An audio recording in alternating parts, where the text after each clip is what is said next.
What if it happened tomorrow? Imagine waking up to the news. Headline: China's GDP surpasses United States. The numbers are official, confirmed by global financial institutions. It is not a projection, it is a fact. For the first time since the late 19th century, America is no longer the world's largest economy. This single piece of data sends immediate shockwaves across the globe. Markets open to a flurry of activity. World leaders schedule emergency calls. Pundits and analysts fill the airwaves with predictions. The world does not stop spinning, but the axis on which it turns has just shifted. Initial reactions would be a mix of denial, celebration, and deep uncertainty. In Washington, there would be calls for recounts and questions about the methodology. Political opponents would blame the current administration. In Beijing, the government would likely issue a measured, confident statement. They would frame it not as a victory over America, but as a natural milestone.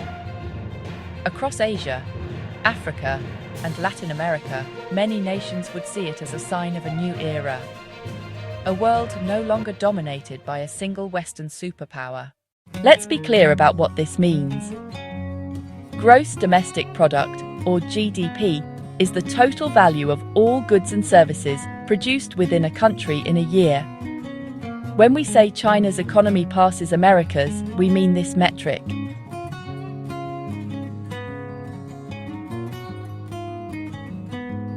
It means the scale of economic activity inside China is now larger than inside the United States. This is a monumental event, a powerful symbol of a changing world order. But it is important to understand what it is not.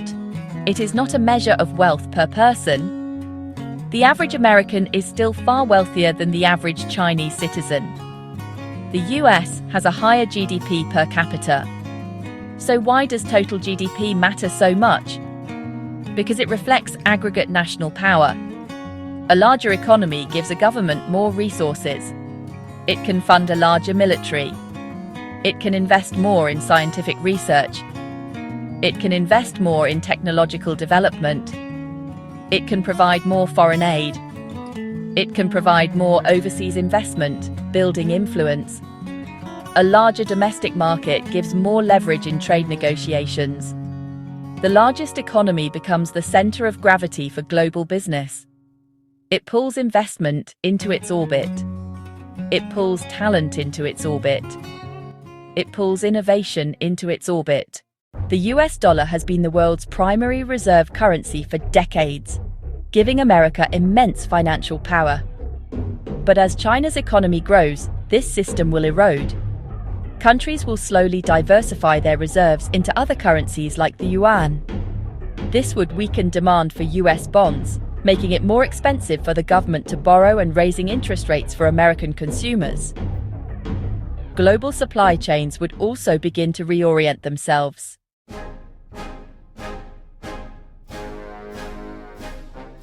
The economic shift would inevitably trigger a political one. Geopolitics is deeply connected to economic weight. A country with a larger economy has more influence on the world stage.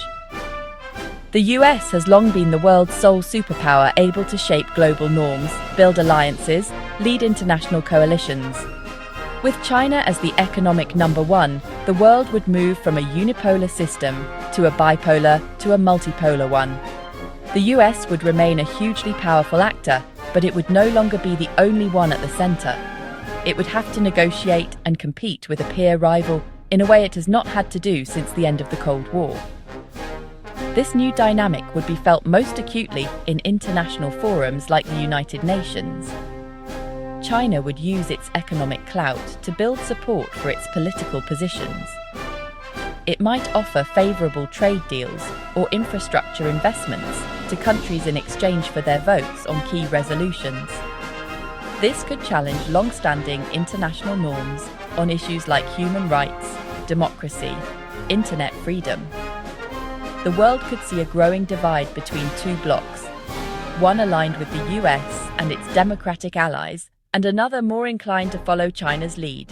prioritizing economic development and state sovereignty over liberal values. Technology is at the heart of the competition between the US and China. The country that leads in key technologies like AI and 5G will have a decisive economic and military edge. While the US has long been the leader, China is catching up fast. A key battleground is the setting of global technical standards. China could push its own standards, leading to a splinter net, a world with two competing technological ecosystems, forcing other countries to choose between them. The bedrock of American global power for 80 years has been its system of alliances. NATO in Europe, Japan, South Korea, Australia. These treaties created a stable security environment underwritten by US military might. This network is a massive strategic asset. China has very few formal military allies. Its foreign policy is officially based on non-alignment. But as its economic power grows, its approach to building partnerships will change. It won't replicate the American alliance system. It will build influence through economic interdependence. China's Belt and Road Initiative is a key example. World map highlighting BRI routes connecting Asia, Africa, and Europe. Through the BRI, China has funded and built ports, railways, power plants. These projects create economic ties that bind countries closer to Beijing. This is not a formal alliance, but it creates powerful leverage. China provides needed infrastructure. In return, it gets political goodwill and strategic access. US allies will face growing pressure. A Southeast Asian country might rely on the US Navy for security in the South China Sea, but depend on China for the majority of its trade and investment. This forces a difficult choice. Prioritize long-term security with the US, or immediate economic prosperity tied to China. Most will try to do both, but that middle ground will shrink. In a world dominated by two superpowers, one might assume smaller countries would be crushed. But the opposite could happen.